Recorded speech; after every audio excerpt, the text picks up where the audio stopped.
Welcome to The Explainer. Today, we're jumping into a really intense and, frankly, chilling perspective on Halloween. It comes straight from a man who once led the South African Satanic Church. He's now sounding an alarm, and what he has to say?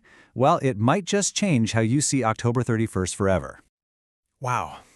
That is a pretty unsettling quote to start with, isn't it? To really get the weight behind a statement like that, we need to hear from someone who claims to have been deep inside that world. We're about to explore the warnings of a former high-ranking Satanist. So the person we're hearing from today is Riaan Swiegelaar, and this is key. He's the former leader of the South African Satanic Church. Now he's speaking out, and he's warning people about what he calls the hidden spiritual realities of Halloween. All right, here's how we're going to break down his warning. We'll start with why he claims Halloween is so important to the occult. Then, we'll get into the specific danger he sees for Christians, the hidden agenda he says affects everyone, how it can impact whole neighborhoods, and finally, the spiritual defense he proposes. Okay, first up, let's establish why his viewpoint is being presented as such a serious insider's expose. This goes way beyond the usual debates about whether the holiday is okay or not. So here it is, the absolute core of his argument. According to Swiegelaar, for those in his former world, Halloween has nothing to do with costumes and candy. He describes it as their highest, most important holy day, a night of immense spiritual significance. Now let's dive into Swiegelaar's specific warning for Christians, which he frames as a really serious spiritual conflict.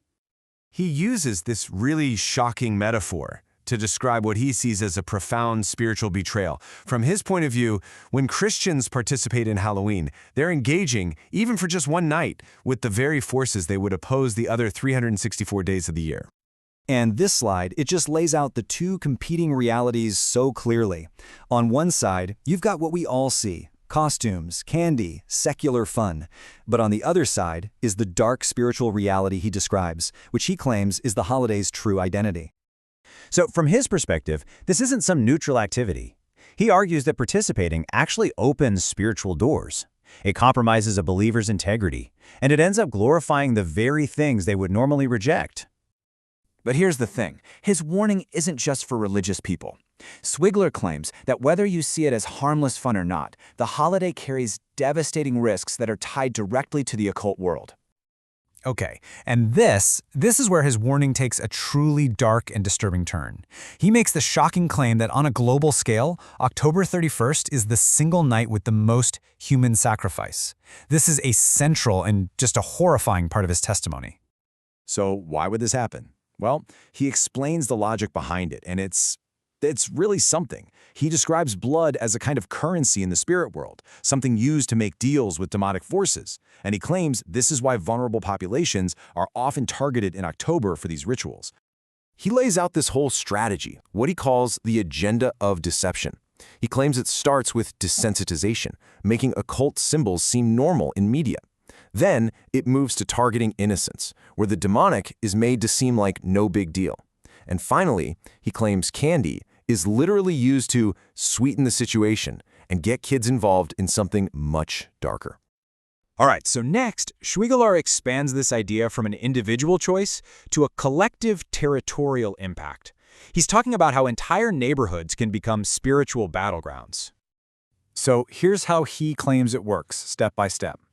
When multiple homes in a neighborhood put up decorations and participate, he says the entire area effectively becomes what he calls one big satanic ritual, which in turn creates an entry point for demonic influence.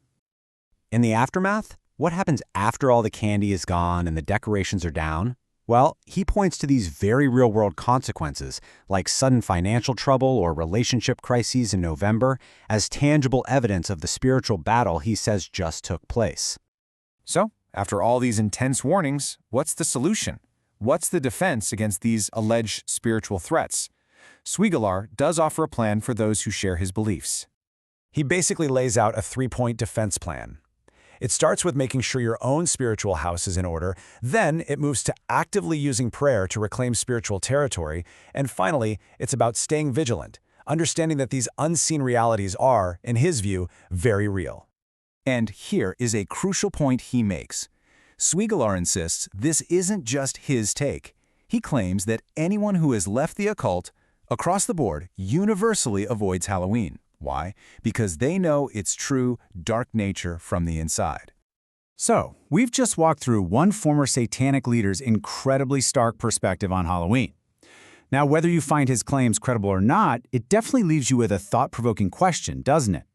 If the spiritual realm is real, what other things we do, what other cultural practices might have hidden meanings we don't fully understand?